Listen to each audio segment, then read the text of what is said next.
A new video shows Chinese Army helicopters performing missions in East Africa. The two Russian-made Mi-17 helicopters belong to the 3rd Chinese Peacekeeping Helicopter Detachment to Abyei. It is indicated the Chinese Army successfully completed the rotation of 2 helicopters in this deployment. The 2 helicopters in this new rotation were flown in by long-range transport aircraft from China to Entebbe Airport, Uganda, where they were assembled and tested before being transferred to Abyeiwe.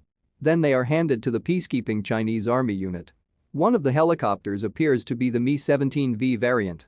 China has purchased large amount of Mi-8 and Mi-17 helicopters from Soviets and Russia.